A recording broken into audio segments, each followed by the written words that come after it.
Não podíamos deixar de estender os mesmos agradecimentos à jornalista Sônia Bride pela moderação. Gostaria de convidar os componentes deste painel para que se acomodem em seus lugares na plateia. E, enquanto eles se reacomodam, nós gostaríamos de lembrá-los de que os participantes podem encaminhar suas perguntas ou comentários pelo aplicativo CNI Sustentabilidade, disponível tanto em iOS quanto em Android. Neste mesmo aplicativo, poderão também contribuir, respondendo à pesquisa de deslocamento, informando o seu trajeto, para que possamos calcular as emissões da realização deste evento e posterior plantio compensatório. Poderão ainda contribuir também preenchendo a pesquisa de satisfação. Nós gostaríamos de complementar essa informação, dizendo que os primeiros 250 participantes que contribuírem nessa pesquisa de satisfação serão agraciados com uma assinatura da revista Planeta. Passados estes avisos, então, nós damos por encerrado este segundo painel e damos início ao terceiro e último desta tarde, que tratará do tema Inovação e Ambiente de Negócios. Um pequeno negócio não é só do seu dono. Ele é do cliente que todos os dias passa por ali na certeza de encontrar o que procura. Ele é do funcionário que há anos conhece o seu Antônio e sabe exatamente como ele gosta do café. Ele é do vizinho da frente que, vez ou outra, dá uma mãozinha e cuida do lugar. Um pequeno negócio não é apenas do seu dono.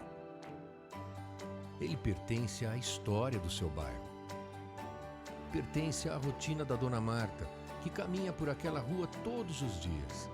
Pertence aos que vivem por perto e dele se beneficiam, seja com novos empregos, com uma fachada bonita ou o melhor corte da cidade. Um pequeno negócio não é apenas do seu dono. Ele é também daqueles que trabalham para estruturar e fortalecer as micro e pequenas empresas. Daqueles que reconhecem a sua importância para o país se desenvolver. E porque um pequeno negócio não é apenas do seu dono, convidamos você a fazer parte do movimento Compre do Pequeno Negócio. Um dia para se lembrar, se falar e consumir os produtos, os serviços e a grandeza das micro e pequenas empresas. Um movimento para valorizar os pequenos negócios. Os verdadeiros gigantes da nossa economia, os grandes heróis do nosso dia a dia. O pequeno com P maiúsculo e com orgulho do papel que representa em sua rua, seu bairro, sua cidade, seu estado, seu país. 5 de outubro, movimento Compre do Pequeno Negócio. Esse negócio também é seu.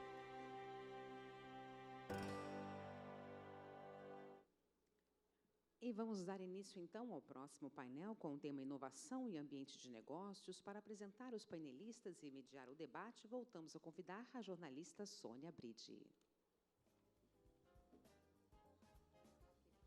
Obrigada. Inovação. Esse tema é bom, né? A gente discutiu um pouquinho no primeiro painel, mas vamos tentar compreender melhor o papel da inovação diante das mudanças climáticas, agora com a participação da Gladys Ribeiro, especialista socioambiental da International... Desculpa, estou repetindo o painel anterior, gente. Mas estava bom, não estava? Estava ótimo. Esse vai ser bom também. Vai ser com o Rafael Lucchesi, diretor de Educação e Tecnologia da Confederação Nacional da Indústria.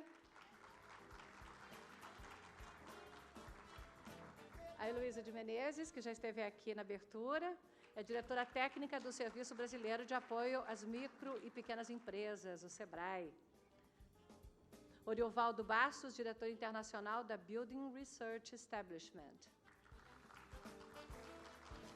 E o Carlos Fernandes Álvares, especialista da International Energy Agency.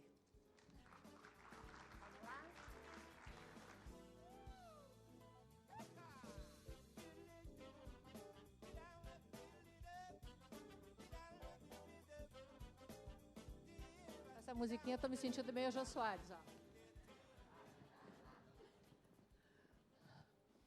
Esse tema é super interessante. E é legal a Luísa estar aqui, porque as micro e pequenas empresas são o grosso da indústria brasileira, né? Em termos de números e tudo. E aí eu acho que o impacto é muito grande quando a gente fala das micro e pequenas empresas, por causa da capacidade de transformação, de replicação e do efeito formiguinha, né? Que você tem muitos e cada pouquinho que um faz tem um impacto muito grande. Eu acho que está funcionando bem esse modelo de cada um se apresentar um pouquinho a sua área de atuação, para a gente começar, a partir daí, com as perguntas e o debate. Não esqueçam que vocês podem baixar o aplicativo, mandar as perguntas e fazer o debate ficar mais quente, tá? Vamos lá, estou esperando as perguntas de vocês aqui. Então, acho que você podia começar, né, se apresenta e conta um pouco da sua experiência e o seu trabalho nessa área de inovação. Okay. Eu sou Orivaldo Barros, eu trabalho como diretor internacional do Building Research Establishment, é um instituto de pesquisa, ciência, com foco no ambiente construído. Nós temos uma atuação há quase 100 anos liderando dentro da Inglaterra e em todo o mundo questões de sustentabilidade e inovação para o ambiente construído. E, como diretor internacional, eu tenho uma grande chance de viajar em diferentes países, conhecer diferentes culturas, mas também perceber como é que esses países estão trabalhando a questão da inovação e sustentabilidade para melhorar o ambiente construído. Luísa? Bom, Heloísa Menezes, sou diretora técnica do SEBRAE e falar menos sobre mim, mais sobre o SEBRAE e sua atuação nesse tema. O SEBRAE existe há 43 anos, está presente em todos os estados do Brasil e a cara do SEBRAE, o DNA do SEBRAE é apoiar os pequenos negócios em termos de gestão.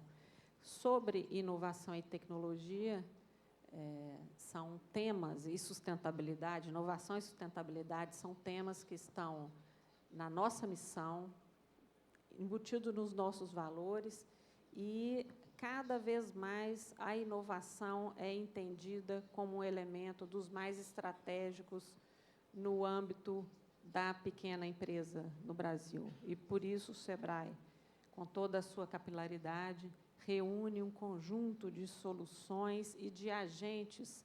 Por exemplo, o SEBRAE hoje tem 1.500 agentes locais de inovação espalhados por todo o Brasil para diagnosticar a situação das empresas e propor soluções de gestão de maneira geral e inovação em especial.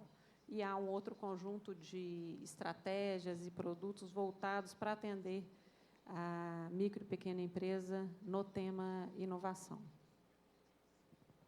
Obrigada.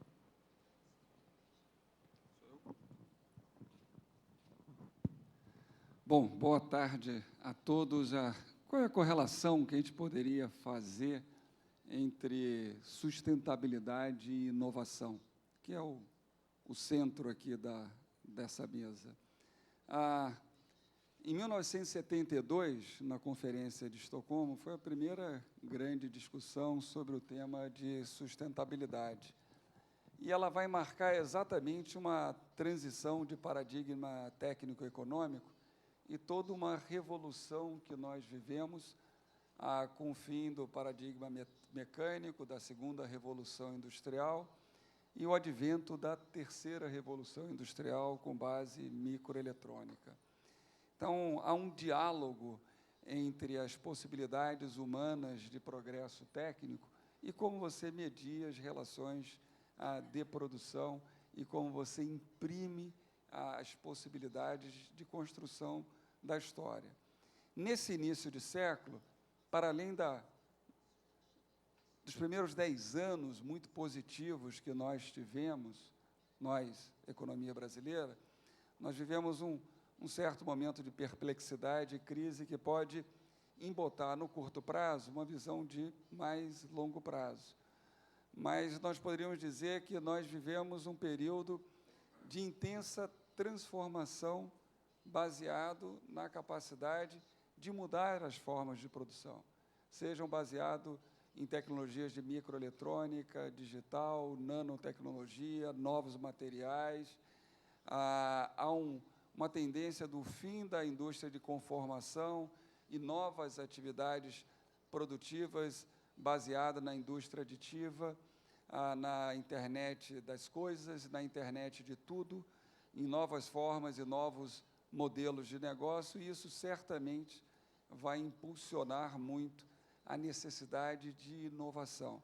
As possibilidades que nós vamos estar colocando no concerto das nações, as cadeias de valor no Brasil, vai se dar a necessidade de nós rompermos com a inércia de determinados tabus. Se é verdade que a sociedade brasileira conta muito com uma lógica de capitalismo de Estado, é verdade que a gente sempre aceita ideias profundamente ingênuas, como, por exemplo, em que a ação estratégica de Estado não é decisiva para o posicionamento estratégico da liderança americana histórica. Por exemplo, o projeto de levar o homem à Lua, menos do que fazer o homem pisar no solo lunar, deu às empresas americanas a liderança da base microeletrônica e de telecomunicação, que foi a base de transformação da terceira revolução industrial. Voltar no tempo seria dizer hoje que a inovação no Brasil não é uma prioridade em si, considerando que a inovação é o principal fator de inserção nas principais cadeias de valor. Nós fizemos isso durante 50 anos e não serviu para nos colocarmos numa posição melhor. Então, o debate sobre inovação é um debate central com relação à perspectiva de construção de futuro e dialoga muito com todas as possibilidades que a humanidade vai poder conduzir o desafio humano do desenvolvimento da nossa civilização e o diálogo com os impactos antrópicos da relação do homem e do planeta. Obrigada. Hello. I would like to thank CNI for inviting me to this event. A este evento. It's a personal pleasure. É um prazer And to be honest, estar coming aqui. from Europe to be in Brazil is E vir da amazing. Europa Everyone e has vir ao a- Brasil é ótimo very para kind. mim. Everyone has a smile to offer. Todo mundo é it's a muito wonderful gentil place. e It's a todo mundo pleasure. tem um sorriso So going no to my rosto. organization, the International Energy Agency. Então, a Agência was, Internacional de founded in Energia, 1974 IAE, after the first oil shock, que foi formada in order to manage the strategic, na oil metade do stocks século of the passado countries, para gerir countries, that are o estoque members. de óleo dos seus países As a membros. complementary mandate, it was imposed, provide recommendations in order to have a Como parte do first target, mandato, secure, affordable and clean a energy. instituição deveria If we go back oferecer to the energia 70s, barata e limpa. clean energy was more related with Se voltarmos aos anos 70, a energia limpa se referia mais a mecanismos de tornar as usinas mais eficientes e menos poluentes. dimension of the IEA, the energy, is almost focused on CO2 emissions, Na climate change. dimensão do IEA, And, essa in questão é order mais to relacionada à warm up, redução de I really emissões. wanted to make a remark.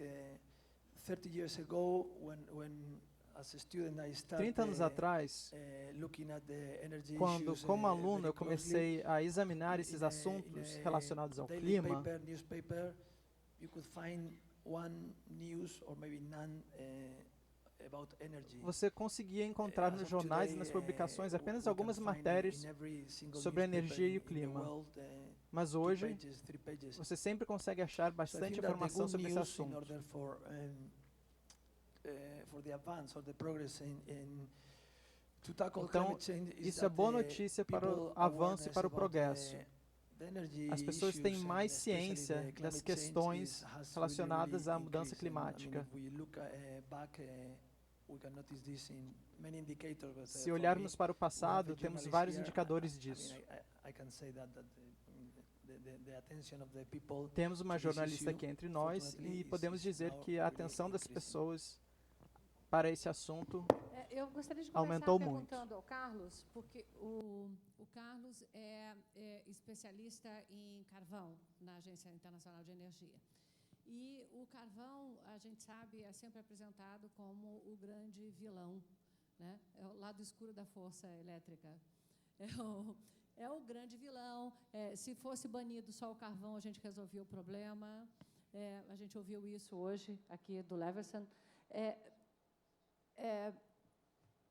O carvão, existe inovação possível para limpar o carvão? Existe inovação disponível já, que não só limpe particulado, porque esses são os filtros e tal, poluição local, que a China tem, inclusive, tem avançado muito, mas carvão sem essas incríveis emissões de CO2 que ele emite hoje?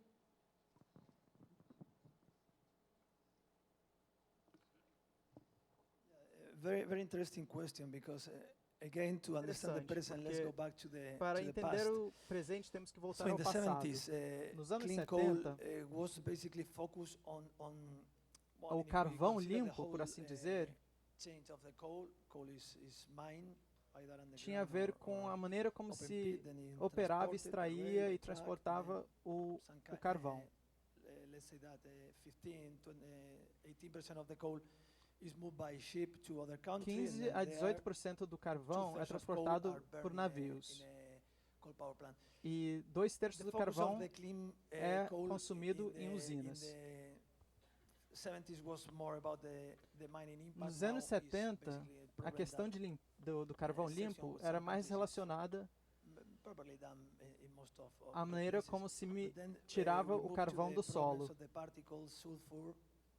E depois começamos a lidar com as partículas de enxofre, mas outros países desenvolveram tecnologia para tratar desses outros compostos químicos relacionados ao carvão. Mas hoje o problema é o dióxido de carbono. E temos alguma coisa para lidar com isso? Sim e não. Nós temos algumas tecnologias de captura ou de sequestro e armazenamento de carvão que podem lidar com isso. Há alguns projetos, como por exemplo, a utilização do dióxido de carbono para a recuperação de óleo. I hope we can remember, because the first large-scale coal power plant a primeira usina de grande escala de carvão that was in Canada, que usava essa tecnologia foi implementada no Canadá. Isso só foi possível por causa do espírito visionário das pessoas dessa usina no Canadá. É curioso que a maior motivação para levar esse projeto adiante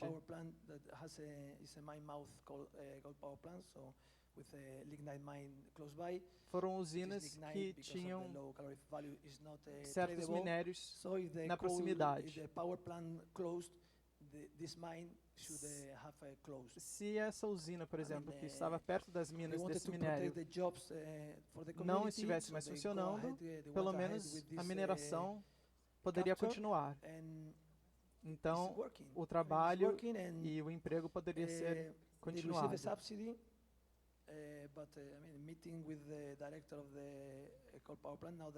Numa reunião com o chefe da usina, eu descobri que eles estão fazendo uma segunda usina sem o uso de subsídios. Hoje, a captura, o sequestro e o armazenamento do carvão já está funcionando.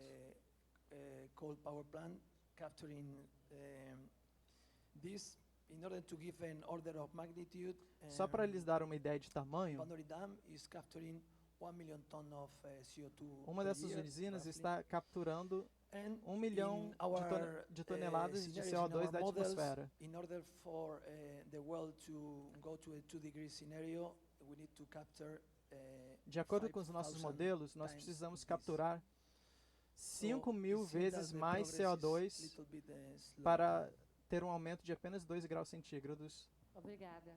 no mundo. Leovaldo, quando a gente fala de construção verde, a gente tem dois processos. Talvez três. Se tiver mais, você me ajuda. Mas eu consigo pensar em três. Você tem a escolha de materiais. Você tem o processo de construção em si, para evitar desperdício. Hoje, no Brasil, se o número mudou recentemente, vocês me ajudem, mas o cálculo é de 30% de material desperdiçado, por volta de 30%. É muita coisa. É muita coisa. Você constrói 3 prédios e sobra material para mais um, com o desperdício dos 30 já contados, né? E depois você tem o design, né? Que é o design passivo, que faz com que seja mais eficiente no uso de energia, no uso da luz, no uso da água e tudo mais. Como é que está isso no Brasil e como é que está isso no mundo? Quanto que a gente já conseguiu avançar lá fora e quanto a gente conseguiu trazer para a nossa realidade da construção civil o processo de construção mais sustentável? Okay. Essa é uma pergunta bem interessante, porque da conceituação de um edifício até todo o ciclo de vida daquele edifício, a primeira parte é a fase da construção. E é a fase onde o investidor tem o seu interesse. E se você pensar numa edificação como um iceberg, significa que a parte da construção, onde há esses desperdícios, onde o design pode ser incorporado um design passivo, ela é importante, mas ela é simplesmente de 15% a 20% do que você consegue ver. A operação daquele prédio durante todo o ciclo de vida dele é muito maior. Então, eu acho que é importante construções verdes que olhem de uma maneira holística a escolha de materiais, o design, a gestão da obra, a redução dos resíduos, que olhe a energia, a água, de uma maneira pragmática, desde o início, mas também olhando todo o ciclo de vida daquela edificação, que pode, no futuro, mudar de propósito. Às vezes, você tem um escritório que pode virar uma casa, ou então uma casa que vira um escritório, e assim por diante. Então, olhando toda essa construção, não só da fase inicial, mas até o final do ciclo de vida da edificação, acho que é muito importante. E nós temos metodologias e uma série de instrumentos que podem ser utilizados para que o desenvolvimento de um conceito, de uma construção mais sustentável ocorra. Processo de certificações, por exemplo, é um instrumento muito utilizado lá fora. Aqui no Brasil tem crescido muito esse processo a utilização de certificações. E uma integração de agentes, de instrumentos que vão possibilitar o desenvolvimento de uma construção mais sustentável. No caso do Brasil, vocês, como é que se dá a distribuição do conhecimento nessa área? Porque a gente vê que assim, mudar o status quo, a maneira como as pessoas constroem uma casa, constroem um prédio, é muito difícil, né? Se, por um lado, o pessoal da área de engenharia é bastante pragmático, gosta de planejar e tal, eles têm uma metodologia, eles gostam de seguir naquela reta. Como é que se dá a disseminação do conhecimento de aprimoramento desses processos, incorporação dessas inovações, novas tecnologias, e em que velocidade você acha que isso acontece aqui no Brasil? A disseminação desses processos aqui no Brasil se dá de diversas formas. Dentro da universidade, com cursos que agora já estão incorporando a questão da sustentabilidade dentro da carreira curricular, mas também organizações de representação do setor, como, por exemplo, a CIBIC, que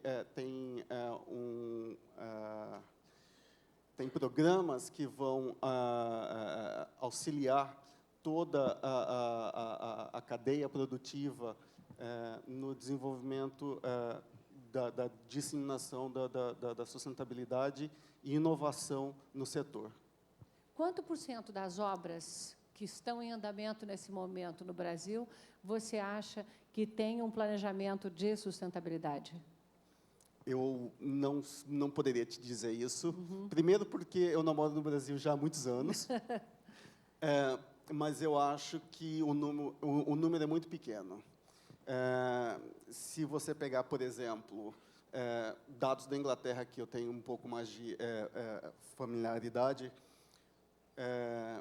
nós temos, dentro da certificação BREEAM, que foi uma certificação que foi desenvolvida pela BRE, a empresa pela qual eu trabalho, o instituto que eu trabalho, nós temos 1 milhão de projetos em andamento e mais de 470 mil edificações já foram certificadas.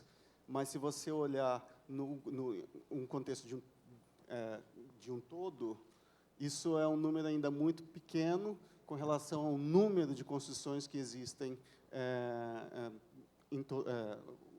por todo o tempo.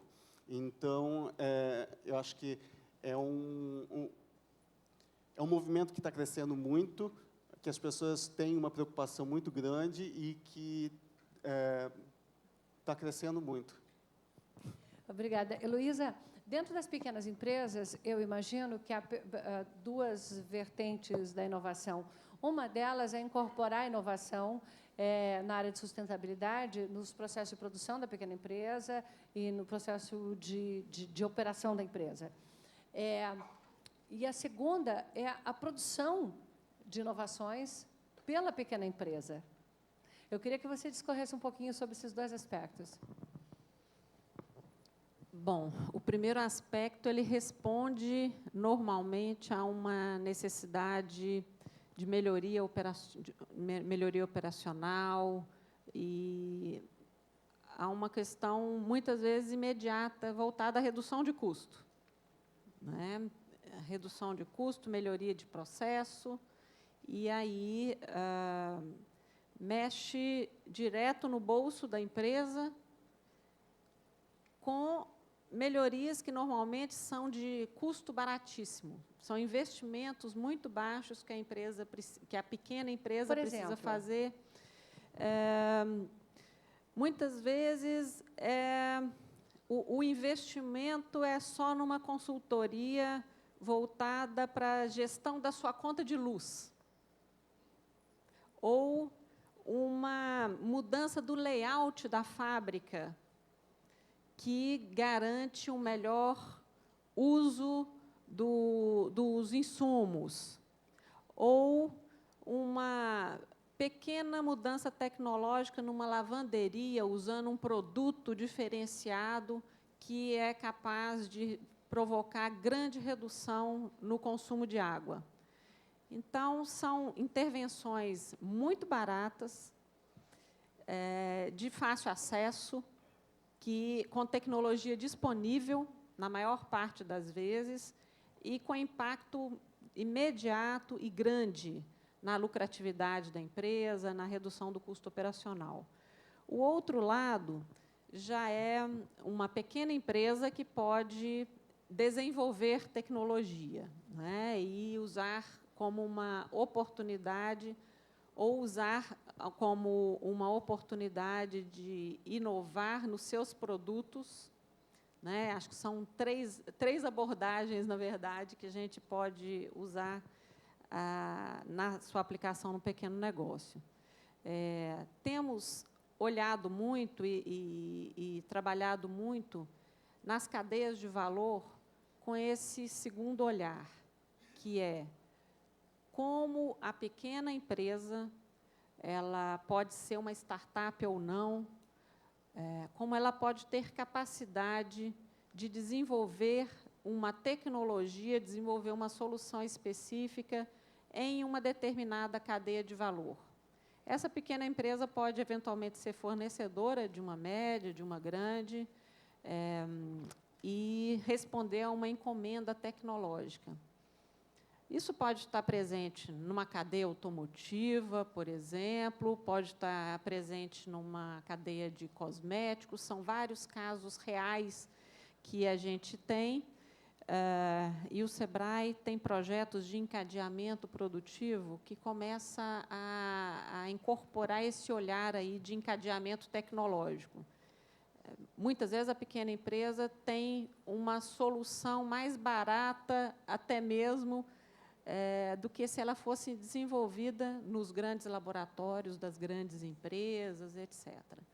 E, por fim, é a pequena empresa utilizando inovação no seu produto, né, que é uma abordagem muito importante para que ela se mantenha no negócio e ganhe lucratividade e competitividade, muitas vezes relacionada a nicho específico, né? É uma pequena empresa inovadora que não tem escala de produção, né? Mas ela desenvolveu uma solução, um produto específico para um nicho e consegue ser extremamente competitiva. Então, são 3 olhares que são, o primeiro, um olhar de melhoria, de processo, de redução de custo, e os outros olhares que são boas oportunidades, e a sustentabilidade, a pequena empresa tem visto temas relacionados à sustentabilidade dessas 3 perspectivas, e nós estimulamos cada vez mais que ela olhe sob a perspectiva de oportunidade. Obrigada, Heloísa. Rafael, você falou sobre a internet das coisas aí na sua apresentação, já começaram a pipocar perguntas aqui. Uma delas é o seguinte: como é que a internet das coisas pode ajudar na sustentabilidade? Como é que o governo pode incentivar esse tipo de inovação? A outra pergunta tem a ver com transferência de tecnologia dentro da Convenção do Clima, e diz o seguinte: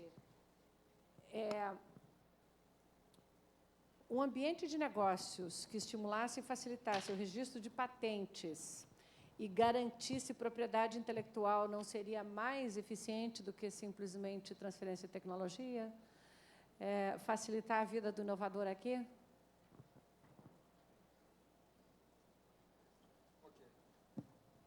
Bom, pegando essas 2 questões e mais outras que estão aqui vivas no debate, construção no Brasil nunca teve desperdício em valor de 30%. Era em peso e volume. Ainda que o padrão tecnológico da indústria de construção brasileira não seja de fronteira no mundo. Você nunca viu desperdício de ferragens, para cada 3 torneiras, uma ele jogava fora. Isso nunca aconteceu na indústria de construção civil no Brasil. Ou cerâmica. Então, produtos de alto valor, ou louças, produtos de alto valor agregado, nunca teve perda. Essa perda em volume, em peso, é função também, no Brasil, os empresários são empresários da economia de mercado como em qualquer lugar. Existe uma decisão racional nas coisas. E existe uma adaptação aos fatores competitivos da realidade brasileira. Então, madeira no Brasil sempre foi muito barato, havia um uso predatório desses insumos. E nós não temos, a indústria de construção civil, ela parece a indústria automotiva. Por quê? Porque ela é uma indústria que coordena para trás, ela é uma montadora, ela vai montar várias cadeias de produção que se finalizam na edificação do prédio.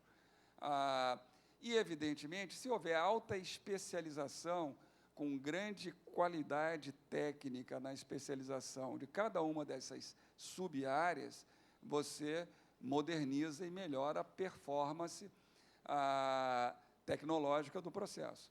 Então, por exemplo, no Brasil, se você bate o concreto, mas você não tem os elementos químicos e plastificantes de um concreto na Inglaterra, que ele já nivela por gravidade, obviamente você tem um processo a mais, com mais perda. Então, o processo de introdução tecnológica vai fazer com que um prédio que seja construído na Inglaterra, nos Estados Unidos, no Brasil, tenham formatos diferentes. Vocês têm um prédio que é todo ele em montagem, com drywall, com painéis, com equipamentos, a construção vai ser limpa, rápida, o que já dá um componente financeiro adicional, com perdas muito baixas e com eficiência, tanto na montagem do processo industrial, como o colega falou, como também depois do uso, no ciclo de vida do Ryan Vernon, de todo o processo de utilização daquele equipamento. O Brasil tem avançado bastante nisso, e parte desse avanço se dá por capacitação de recursos humanos e também por dar uma maior complexidade na cadeia de montagem dessa atividade no Brasil. Com relação à internet das coisas, vai haver uma enorme modificação de manufatura avançada no Brasil e as possibilidades de manufatura avançada. O que isso pode contribuir com relação a emissões climáticas? Você vai ter uma pegada produtiva mais ecoeficiente, com balanço de massa melhor, ou seja, o que vai sair no fim de tubo tende a ser menor se você tem plantas industriais em que as máquinas são capazes de planejar a produção, fazendo ciclos de produção mais eficientes. No Brasil, nós temos uma realidade que ela é muito assimétrica, ela tem uma heterogeneidade industrial. Nós temos um parque industrial que tem ainda uma idade média de máquinas relativamente velhas, 17 anos, então o ciclo tecnológico está para trás, você está olhando com retrovisor.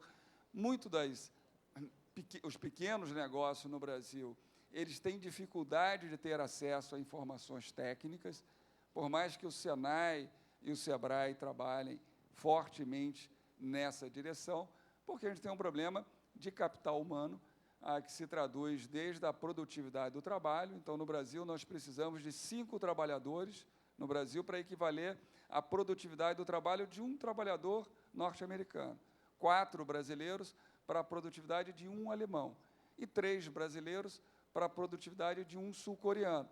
Então, isso não é só um problema do chão de fábrica, é também na mentalidade dos empreendedores, eles sofrem do mesmo déficit de capital de formação educacional que existe na sociedade, não é uma exclusividade apenas de quem trabalha na firma, é também do capital dos empreendedores e do capital cultural de toda a sociedade. Então, ou seja, no Brasil, nós atingimos 7 anos e meio de escolaridade média da população adulta em 2013.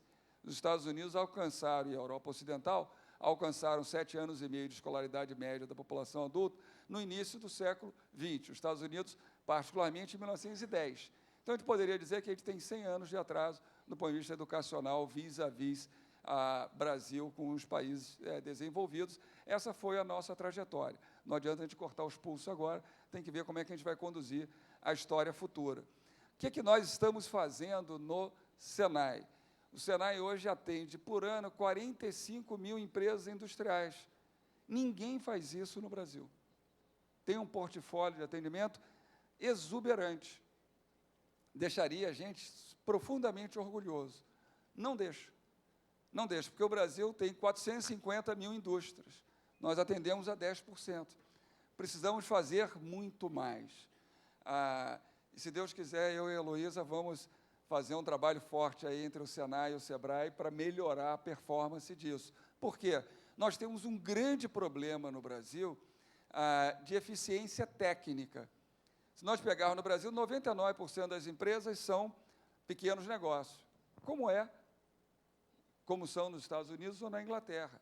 60% dos trabalhadores contratados na indústria brasileira, ou nas atividades econômicas no Brasil, são contratados por pequenos negócios. É mais ou menos semelhante nos países desenvolvidos. A diferença marcante é que o produto dos pequenos negócios no Brasil é 20%, e na média do mundo é 60%. Por uma conta simples e rápida, a gente pode dizer o seguinte: os pequenos negócios no Brasil têm 1/3 da eficiência dos pequenos negócios no resto do mundo. E isso, evidentemente, cria um enorme custo valor social. agregado, um valor agregado mais baixo. Que acaba dando essa lógica de eficiência, porque as pessoas não escolhem um negócio com menor margem. Ou seja, se está com um negócio que tem baixa eficiência, se o cara puder pegar um negócio de alta tecnologia, ele vai pegar. Ele não tem condição para isso, porque ele não tem conhecimento e não tem canais de acesso àquela tecnologia. Então, a primeira inovação que precisa é aumentar o nível de escolaridade e de educação. É uma combinação, é uma combinação de várias coisas. O progresso educacional ele é geracional.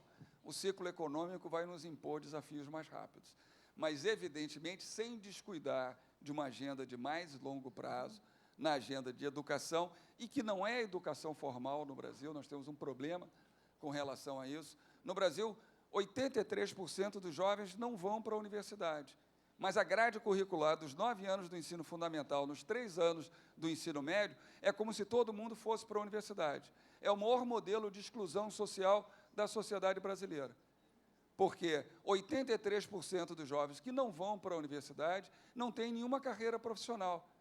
E, no Brasil, a educação profissional, que o Senai faz, e faz com excelência, tanto que, na última competição mundial, o Brasil ficou em primeiro lugar, representado pelo Senai. No Brasil, a cultura que a sociedade tem, não a percepção da sociedade como um todo, mas da elite, sobretudo, que moldou e fez o nosso sistema educacional, é que a educação profissional não forma para a cidadania e é coisa para pessoas de baixa renda. 76% dos jovens na Áustria fazem educação profissional junto com a educação regular. 70% dos jovens no Japão, 69% da Finlândia. São países pobres, afinal de contas. Não é a realidade brasileira.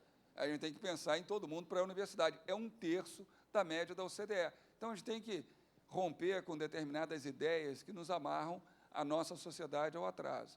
Com relação à inovação, o que nós precisamos é alargar as oportunidades de acesso que os empreendedores têm à agenda de tecnologia e de inovação.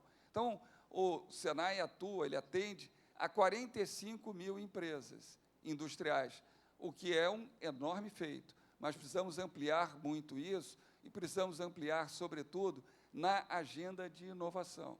Se no passado o Senai foi decisivo para fazer a revolução industrial que nós fizemos na segunda metade do século passado, o desafio futuro é nessa agenda de inovação, e aí estamos montando 26 institutos Senai de inovação, presos às 26 rotas tecnológicas mais demandadas pela indústria brasileira, que vai de automação industrial, que vai para a manufatura avançada, isso aqui daria 2 horas de fala, só vou botar essas 2 frases, a tecnologias laser ou revestimento metálico. O Brasil importa tudo de tecnologias laser. Nós temos grupos de pesquisa na universidade que conseguem publicar papers que estão na fronteira do desenvolvimento científico. Mas, se uma empresa brasileira precisar de um serviço técnico avançado em laser, não existe. Vai ter que contratar nos Estados Unidos, no Canadá, na França, aonde for.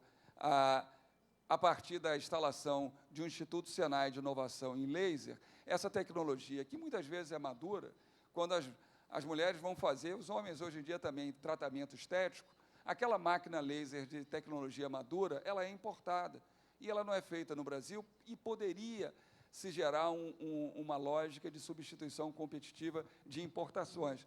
Ou revestimentos metálicos, não vou falar de cada um desses 26 institutos, mas vai na direção de nós criarmos uma ambiência para a melhoria do ambiente de negócio via capacitação tecnológica inovativa. Acho que não é coincidência quando a gente pensa, por exemplo, o brasileiro não ao contrário, o brasileiro é bastante inovativo, desde que ele tenha acesso às informações que permitam que a ideia da inovação seja posta em prática, né? Acho que não é por acaso que os 2 maiores fenômenos de mídia social atuais, que são o Facebook e o Instagram, os 2 têm brasileiros envolvidos no processo de criação desses sistemas, né? Heloísa, queria fazer um comentário, né? Que tem a ver com essa questão de informação e inovação, né? E com a pergunta que foi feita sobre patentes. Há uma oferta de uma informação riquíssima que pouca gente sabe, que é do Banco de Patentes do INPI, de patentes que expiraram. Ou seja, há uma oportunidade para um salto enorme de transformar aquela ideia, aquele produto que foi patenteado e ainda não foi comercializado, que está disponível para pesquisa no INPI. Quase ninguém sabe disso. Então, o esforço de inovação, de registrar uma nova patente, o tempo que se leva para registro de patente no Brasil, muito grande ainda, né? Houve avanços de redução, mas ainda é muito longo. Há uma oportunidade de darmos salto, de ganharmos tempo, de acessar esse banco de patentes expiradas e transformar em produtos, colocar esses produtos no mercado. Então, é um esforço adicional, e aí voltamos à importância da informação. O empresário, hoje, ele e a sociedade em geral, carece não só de ter a base educacional, né, que é importante para tudo, né, e principalmente para o processo de inovação, mas carece de informação que acelere os processos e os ganhos de competitividade no país. Então, são coisas, às vezes, simples, que já estão disponíveis e são muito pouco divulgadas no Brasil. Carlos, a gente viu muita inovação na área de energia nos últimos anos e muita inovação em cima de tecnologias já existentes. A queda de preços, por exemplo, de solar eólica é um bom exemplo disso, como inovação, com a massificação, né, a escala de produção derrubou preços e tudo mais. Qual é o próximo passo? Qual é a grande inovação que se espera no setor de energia que pode virar o jogo? Petróleo limpo?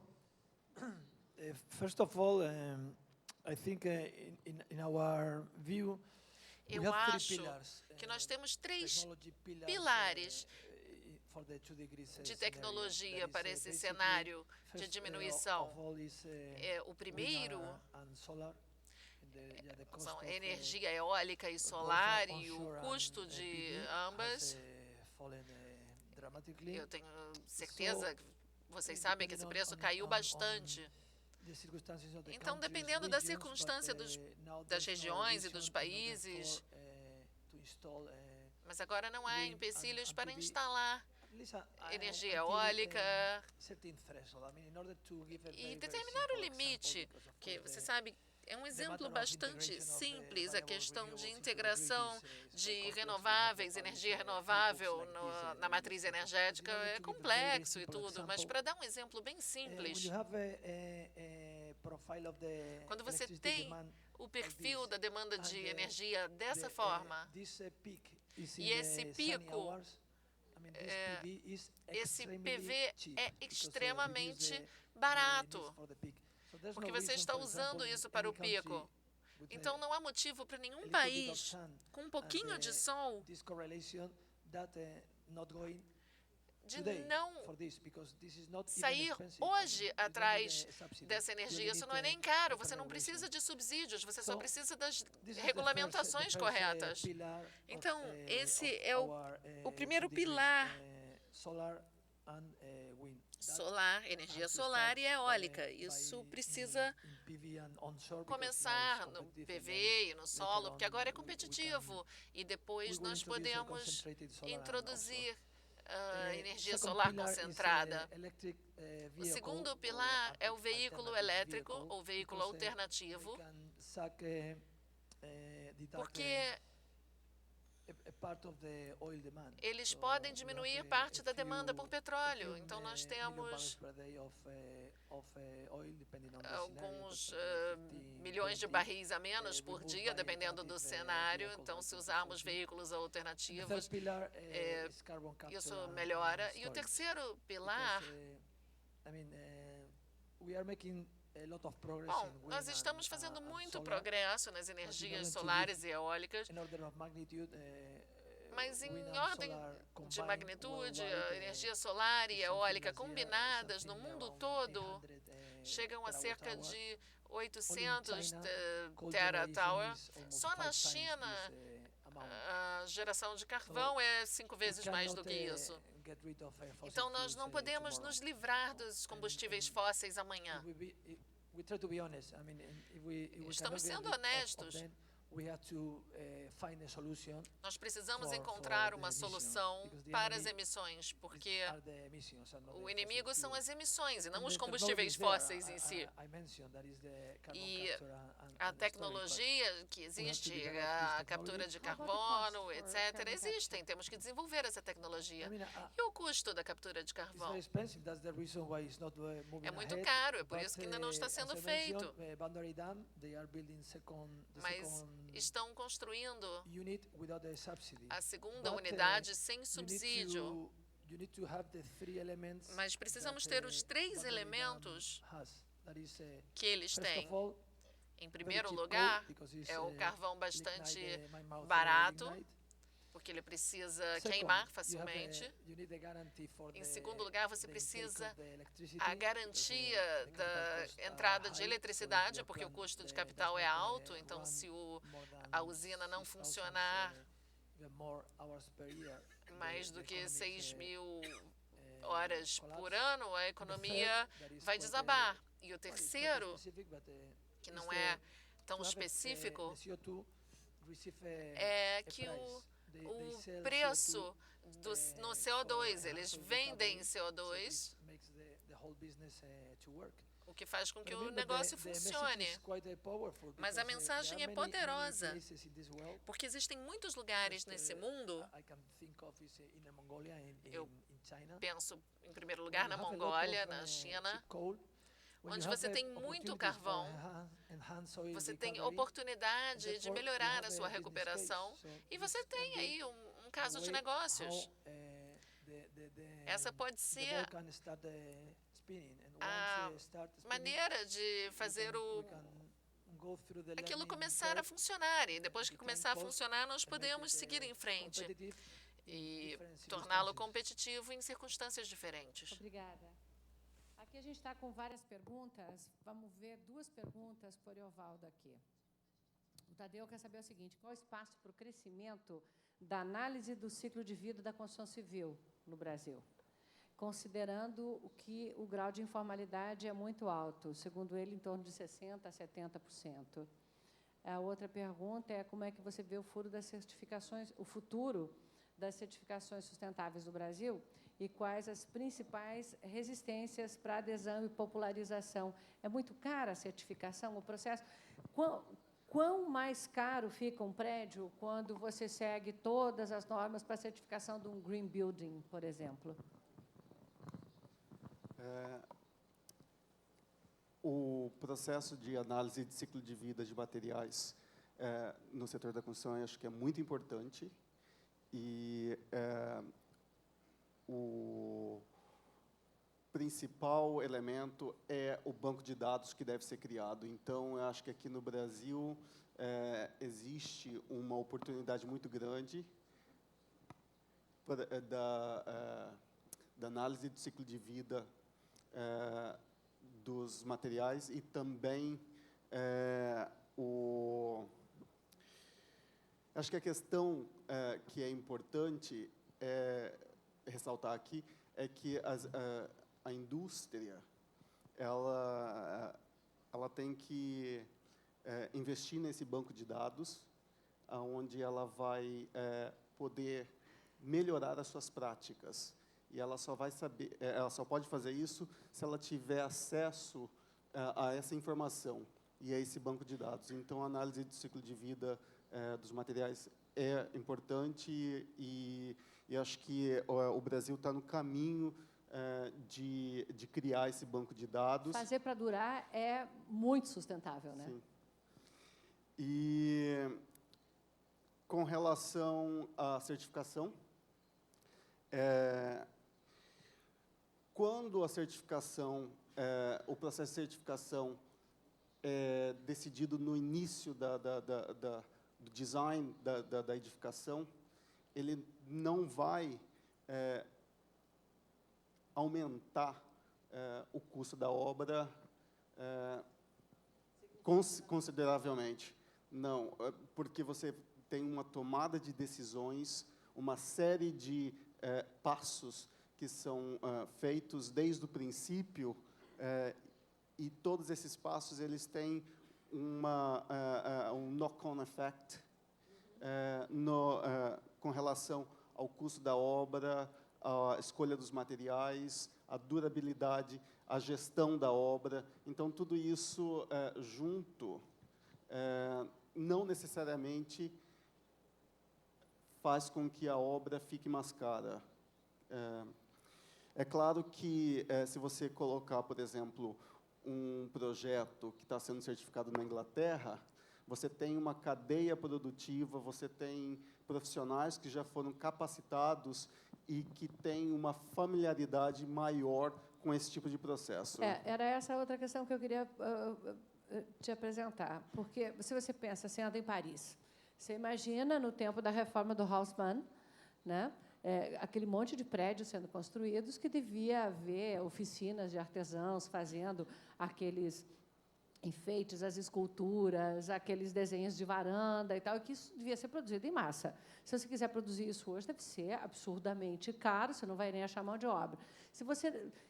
No Brasil, é preciso desenvolver uma cadeia de fornecedores de material mais sustentável, no sentido da construção, que você torne isso mais fácil, porque você acha, tem a disponibilidade, você vai na Leroy Merlin, na Madeirense, sei lá, e você encontra as coisas, ou, no caso da indústria, encontra grandes fornecedores? Eu acho que tem dois tipos de approach. Um é que você, como um arquiteto ou um engenheiro, você pode utilizar os materiais que já existem, mas de forma inteligente, que transforma essa construção verde e sustentável. Então, você não precisa esperar ter a esquadrilha que é a mais sustentável, ou um revestimento que vem de nanotecnologia, ou produtos inovadores, para você desenvolver uma arquitetura verde e sustentável. Então, a maneira, o olhar que você coloca, utilizando o que você tem, pode ser, já cria a possibilidade do desenvolvimento de uma edificação sustentável. É claro que, quando existe uma demanda, você cria uma necessidade da indústria se adaptar, você cria a possibilidade da indústria desenvolver novos produtos que vão atender a essas novas demandas. Então, eu acho que é um ciclo que acontece da forma com que os arquitetos, toda a cadeia produtiva, ela começa a demandar da indústria, e a indústria começa a perceber que existe possibilidade de oportunidades de negócios, desenvolvendo novos produtos, novos serviços que vão atender essa nova necessidade. Obrigada, Rafael. Você queria fazer uma observação sobre esse dado de 60%, 70% de informalidade?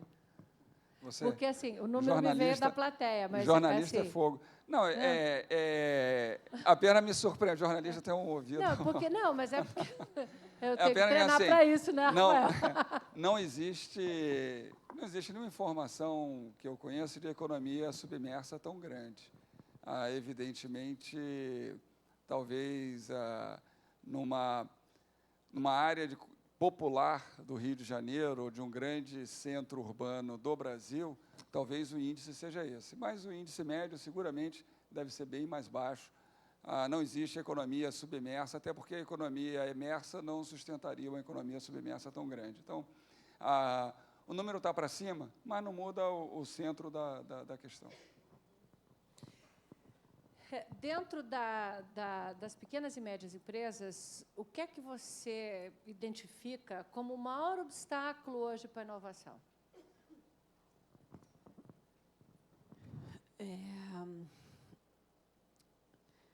Acho que o principal obstáculo é recurso. Recurso no sentido amplo. Vamos começar primeiro por um pequeno negócio, muitas vezes, é o seu dono e 5 colaboradores. Para você inovar, e aí tem boas opções. Na área de TI é muito mais fácil, né? A gente vê vários casos de grandes negócios começarem numa garagem, num negócio entre amigos, mas, na maioria dos setores, não é assim. Para inovar, você precisa de estrutura interna, capital humano interno, que pode ser solucionado com parcerias, com utilização de estruturas externas, mas aí temos um outro problema, que é o recurso financeiro, que também, dependendo do setor, dependendo da atividade, é extremamente necessário e nem sempre ele está disponível.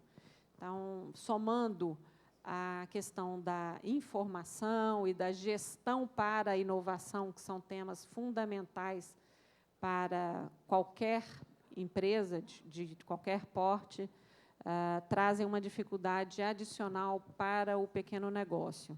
Há alternativas para superar isso? Há. Por exemplo, com relação ao gap de capital humano, há possibilidades de parcerias, há possibilidade de conexões com centros de pesquisa, com centros senais de inovação, há possibilidades de romper gaps de falta de infraestrutura que a empresa possa ter com o uso de laboratórios abertos, que é um tema novo que começa a ganhar mais espaço no país, e aí nós temos várias iniciativas apoiadas pelo próprio SEBRAE, o MCTI, o SENAI, de colocar laboratórios à disposição do pequeno negócio. Hoje, por exemplo, nós temos o laboratório do ITA, que pode ser acessado por um pequeno empresário com subsídio de 80% do serviço que vai usar. Então, você começa a superar esses desafios que são enormes. E, por fim, o desafio da carência de crédito, da carência de recursos. Também alguns caminhos já existem, estão sendo buscados, que resolvem, em muitos casos, desafios de inovação menos radicais. O próprio SEBRAE tem programas como o SEBRAE Tech, que atendem até um certo limite da necessidade de crédito ou de recurso financeiro para a empresa. Agora, o principal, a gente que, convivendo no mundo empresarial, escuta sempre a máxima de que não adianta ter produto se eu não tenho para quem vender. Então, a economia tem que funcionar. Essa é a máxima, Precisa ter o mercado e precisa ter quem me pague. Então, a força que o mercado tem, até mesmo para induzir processos inovativos, é fundamental. E essa é uma força que vale, de novo, para a empresa de qualquer porte. Para a pequena empresa, se a gente consegue ter, ou uma grande ou média empresa, induzindo essa compra, ou até compras governamentais, induzindo a inovação, iniciativas que a gente já tem também em caráter piloto, no setor de saúde, há várias iniciativas de compras com preferência pelo Ministério da Saúde de produtos inovadores, né, produtos inovadores desenvolvidos por empresa nacional, tem uma preferência na compra do SUS, são iniciativas capazes de mudar ao longo do tempo as estratégias das empresas, as opções da empresa, pela via do mercado, pela via da possibilidade de compra. E aí, voltando um pouquinho para o mercado privado, há possibilidades importantes de casamento entre estratégias que vêm do mercado privado e que podem ser induzidas por políticas governamentais.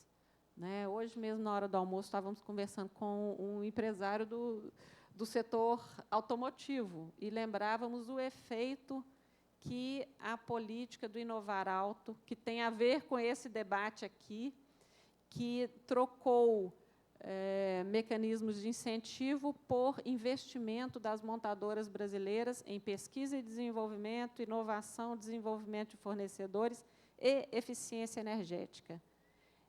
Inovações e estratégias voltadas para gastar menos combustível são premiadas, né?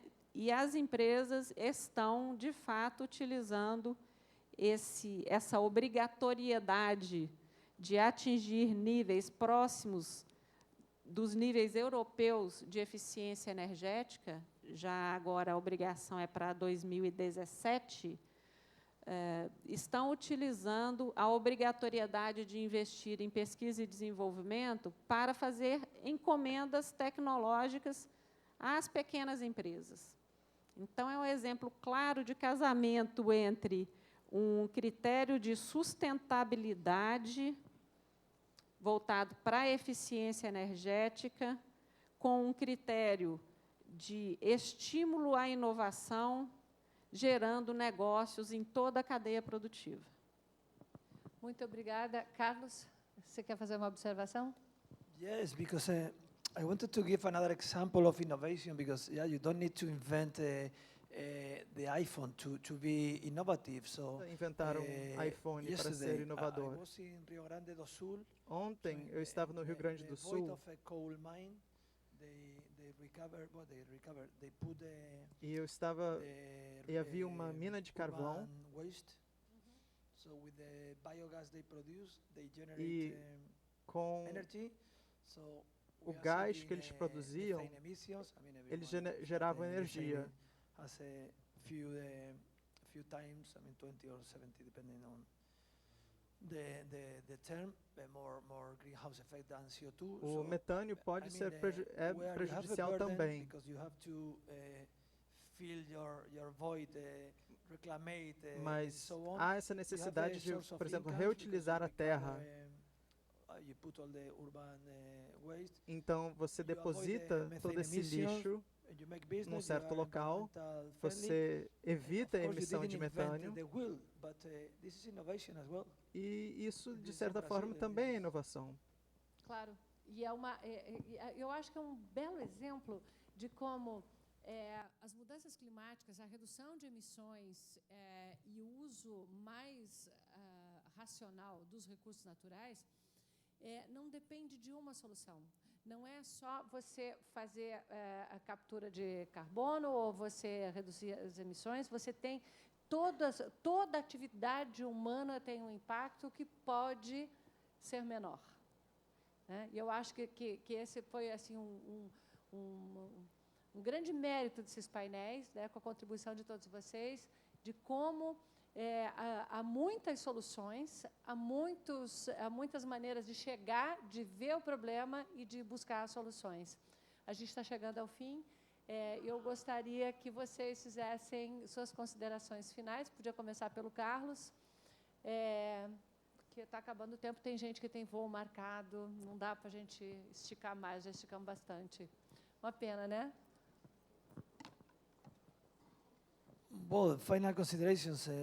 I don't know. I think I will to finish. I will come back to the beginning of this Eu quero voltar ao começo dessa conferência de hoje. The speech that Cristiana A Figueres has palestra made, que Cristiana she's Figueires convinced, fez, she's sure that there will be an agreement in ela tem certeza de que haverá um acordo em she's Paris. sure, I think we don't need to doubt. Se ela tem certeza disso, nós não I mean, devemos the duvidar technology dela. has brought us to this point, so I think again Eu acho we que a have to be tecnologia nos optimistic trouxe because, até esse ponto. I mean, technology, Então temos que ser otimistas. no matter which film you select about science fiction in the 70s, no one could imagine that now I can make a picture and send Ninguém to imaginava nos anos Spain or to 70 France, que poderíamos immediately. tirar So, uma I mean, foto technology, hoje e mandar para algum país da I'm Europa. optimistic and I think that technology Então eu sou otimista, eu acredito que a tecnologia nos levará a um futuro melhor. Não significa que já estejamos lá. Nós ainda não estamos lá, e na verdade estamos longe. De acordo com os nossos modelos, o cenário mais provável é de 4 ou 5 graus centígrados de aquecimento do planeta. Então, eu sou otimista, mesmo quando os fatos são pessimistas. Mas eu acredito que devemos ter esperança e acreditar na tecnologia e acreditar que um dia chegaremos lá. Bom, mensagens finais. Como plataforma de desenvolvimento econômico de um país em desenvolvimento, o que seria importante para nós apontar para o futuro? Seguramente, o Brasil manter uma moderna plataforma de manufatura vai ajudar a nós estarmos nas principais cadeias de valor, que vai assegurar um melhor caminho para a sustentabilidade ambiental. E por que a indústria é importante? Alguns economistas conservadores dizem que a indústria não é importante. Eles pegam os dados agregados e mostram por que a indústria não é importante. Esse smartphone, todo mundo deve ter um igual na mão, 95, ou parecido, cada um com as suas possibilidades, mas 95% da cadeia de valor que tem dentro desse smartphone é serviço. Se eu olhar a estatística macro, eu vou achar que a indústria não é importante. Só que se eu não tiver a marca que fabrica esse produto aqui, eu não vou ter acesso a gerenciar essa cadeia de valor. Por isso que há uma preocupação na sociedade brasileira pelo acelerado a redução da nossa atividade industrial com atividade industrial com baixo valor per capita.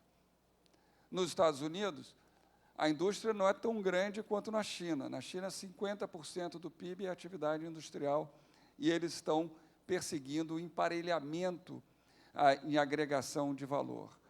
Mas nos Estados Unidos, 80% do gasto de P&D do país é feito pela indústria.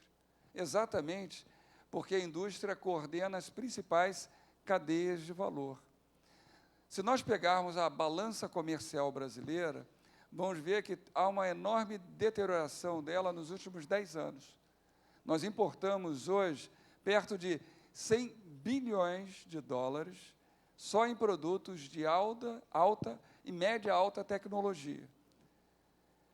Esse auditório aqui, ele pode ser parecido com o auditório de 10 anos atrás, mas ele é substancialmente diferente, porque todo o ciclo tecnológico se renova a cada 10 anos. A tecnologia desse reengenheirado, esse MDF, que a gente está aqui em cima, ela deve ter se modificado. Os componentes eletrônicos dessa sala também, os solventes da tinta também devem ter se modificados, para não falar dos componentes de som, o LED da iluminação e a tecnologia de vídeo e imagem que tem aqui. Então, tudo está se transformando. E aí, a nossa inserção no mundo do futuro vai depender, certamente, dessa ambição que a sociedade brasileira deve construir em participar dessas principais cadeias de valor, e certamente isso vai nos dar possibilidades distintas de pegada ecológica, de buscar participar das cadeias mais ecoeficientes. A inserção no mundo da economia de baixo carbono passa por uma revolução tecnológica, passa por pensarmos o conjunto de novas tecnologias que vai ditar os padrões de comportamento, os modelos de negócio, a dinâmica dos processos produtivos, numa fábrica que não vai ter conformação mais, não vai ter máquina que fazem máquinas. Você vai, na verdade, fazer uma indústria aditiva, e o índice de perda vai ser zero. Sabe-se hoje, uma estatística irreal, que você, para construir um avião, você joga 7 no lixo, porque você faz todo o processo de usinagem de equipamento a partir de blocos de materiais caríssimos, que são altamente resistentes e leves. Se você pensar na indústria aditiva de uma impressora 3D que usine a peça, certamente as indústrias de alto valor agregado vão liderar esse processo, e estamos num ponto de inflexão para essas novas atividades produtivas, para a internet das coisas, a internet de tudo, a manufatura avançada, a indústria 4.0, e certamente isso vai dar uma pegada de sustentabilidade diferente, que vai reengerar formas culturais, como tem acontecido em todo o período recente. É banal dizer que toda a tecnologia do projeto Apollo deveria ser 100 vezes inferior, toda a tecnologia de processamento de informação era 100 vezes inferior da capacidade de processamento de qualquer smartphone que quase todos nós temos em mãos. Mas o projeto Apollo 11 foi decisivo para isso. Fala-se hoje muito no projeto de ir a Marte, menos da ambição de um homem voar por 5 anos e pisar no solo de Marte. A ideia, a ambição fundamental é que você não tem a possibilidade de fazer isso com uma forma usual ou tradicional de engenharia de propulsão ou de capacidade de reciclagem. A nave tinha que ser tão grande para alimentar durante 5 anos que era inviável. Então, a tecnologia fundamental aí vai ser a tecnologia de reciclagem. E isso vai assegurar a quem está planejando esse projeto de levar o homem a Marte a liderança da construção do futuro sustentável na Terra, e que tem uma lógica e uma dinâmica econômica em si. O que a gente tem que pensar é uma agenda superior de inserção do Brasil nesses sonhos de construir os caminhos futuros da humanidade.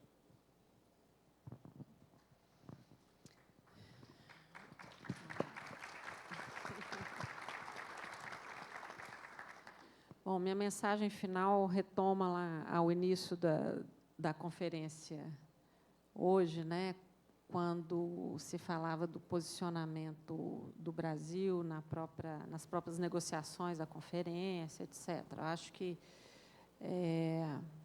o país se coloca diante de um enorme dilema, que é como um país em desenvolvimento, que criou, no período recente, uma esperança e uma realidade de colocar na sociedade de consumo milhões e milhões e milhões de brasileiros antes excluídos dessa sociedade de consumo, no momento em que o mundo, em razão da realidade que se impõe de reduzir as emissões de gases de efeito estufa, extremamente correlacionadas, né, e foi mostrado aqui hoje, correlacionadas com a pós-revolução industrial e todo o ciclo de desenvolvimento econômico do mundo gerando mais emissões, né? Então, estamos num momento extremamente delicado no Brasil, né? Trouxemos para o consumo uma massa significativa de pessoas antes pouco inseridas nessa sociedade de consumo. Então, temos o direito a consumir, né? Enquanto o mundo todo, inclusive os brasileiros, cobram, consumam sim, mas façam um consumo consciente, né? A sociedade e a sociedade brasileira cobram com toda razão um novo modo de agir, um novo modo de consumir e um novo modo de produzir.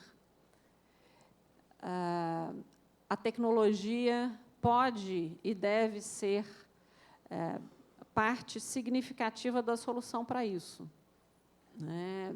E da solução para esse dilema, que continue permitindo o consumo, o acesso a bens e a qualidade de vida para o maior número de pessoas, mas que façam um consumo mais equilibrado, em termos, inclusive, de emissões, né, de menos desperdício, etc. A tecnologia ela pode permitir, a questão é como o Brasil consegue ter a velocidade suficiente para acessar as tecnologias capazes de nos colocarmos nesse ritmo adequado, né? Então, com certeza, os desperdícios se reduzirão. Nós temos impressora 3D, né? Que é uma realidade. A gente vai ter processos produtivos muito mais eficientes, mais limpos. Agora, se ela hoje já é, como vimos na semana passada numa conferência, acessível até mesmo nas salas de aula para estudante de ensino médio, nos países mais desenvolvidos, e até ensino fundamental, ela é uma tecnologia praticamente indisponível nas universidades brasileiras, nas melhores universidades brasileiras ainda, né? Então, o nosso desafio fica aí na velocidade que teremos para o uso das tecnologias para que a gente consiga compatibilizar a necessidade que o mundo nos impõe, que o meio ambiente nos impõe, com a nossa qualidade de vida.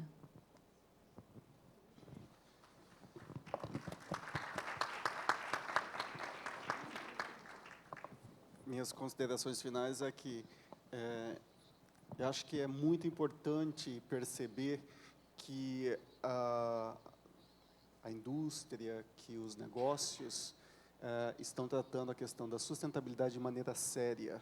Não é somente um documento ou um statement que você tem no seu website de que a sua empresa é verde e sustentável. Somente com uma série de ações e instrumentos que vão desencadear uma mudança de paradigmas dentro do negócio é que vai proporcionar essas mudanças. Então, é importante que isso ocorra, e eu acho que, com relação à questão da inovação, não é necessário, não é preciso que a inovação seja uma inovação champitoriana.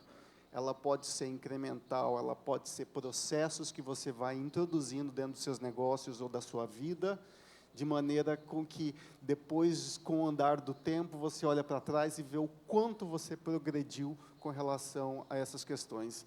Então, eu acho que é importante, e eu acho que existe uma solução é possível, porque já aconteceu no passado, com relação à camada do ozônio, por exemplo.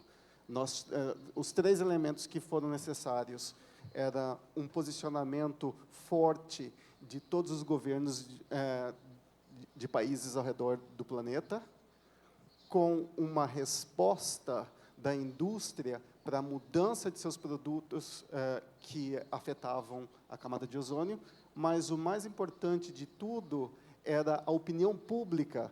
Eu nasci em Cuiabá, um menino nos anos 80, mas eu tinha muito medo da camada de ozônio. Então, isso chegou até uma pessoa no meio da América Latina, numa criança. Então, eu acho que se a gente conseguir chegar com a questão das mudanças climáticas de maneira que ela é explicada e falada de maneira simples, que as pessoas entendam, nós teremos a mudança de paradigmas e de comportamentos que vão fazer com que a indústria e os governos tomem um posicionamento sério e com resultado. Então, essa é a minha mensagem. E obrigado.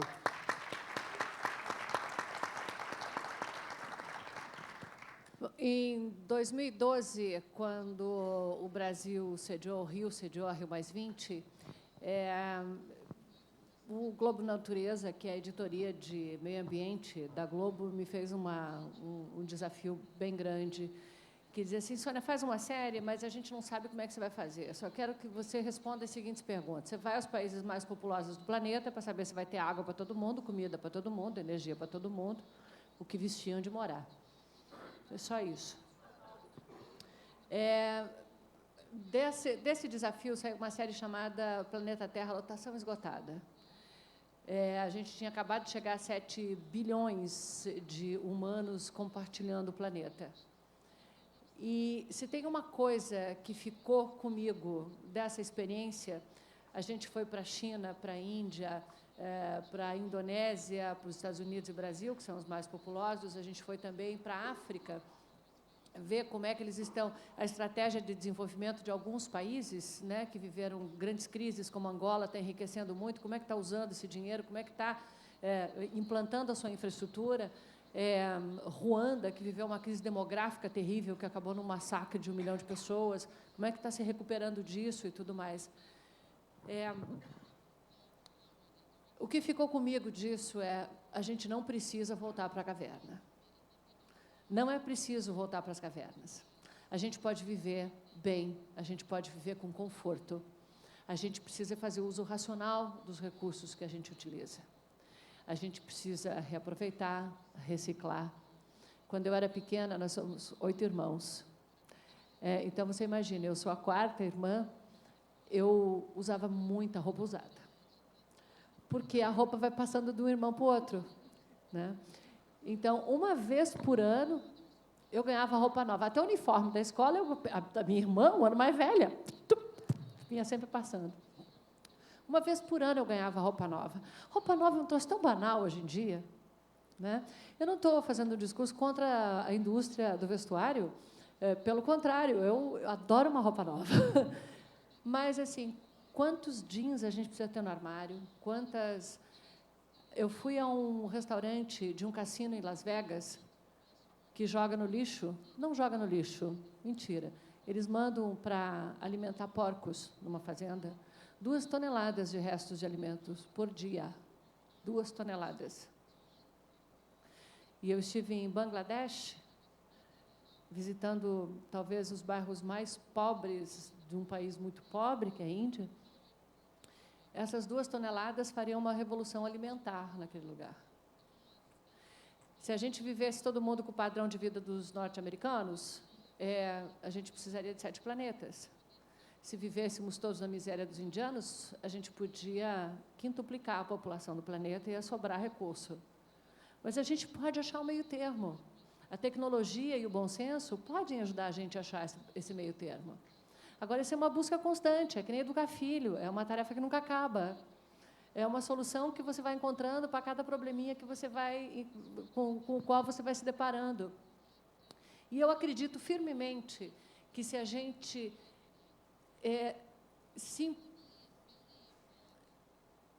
fizer altos desafios,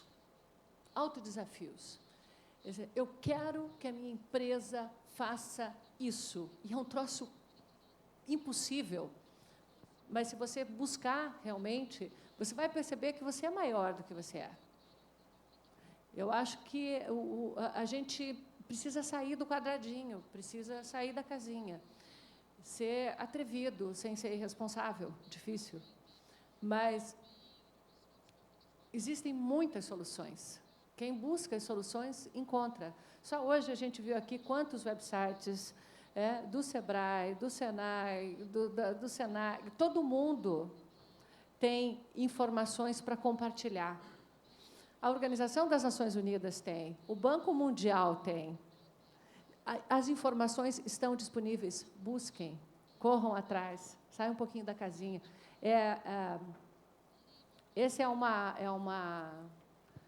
Essa é uma coisa, assim, um desafio ao qual eu gosto de me impor nas pequenas coisas do dia a dia e que eu acho que fazem a gente crescer, dá uma sensação de satisfação. E a outra coisa que eu queria dizer aqui é que hoje a gente falou muito sobre os lucros, as oportunidades e tudo mais, e há realmente uma grande oportunidade. Você imagina que a Europa, com toda a infraestrutura já construída, mudar essa infraestrutura tem um custo absurdo. Mas nós temos uma infraestrutura que é uma porcaria, né? Vamos combinar? Nós temos que construir uma nova infraestrutura. Vamos fazer direito. Vamos buscar fazer as coisas bem feitas, cobrar isso dentro do município, fazer um bom tratamento de lixo. A gente não falou de lixo aqui hoje. E lixo é uma grande fonte de emissões, né? Oi? E nem de água. Não, a água falou dos processos industriais que utilizam muita água e tal. Mas são coisas importantes para a gente lidar.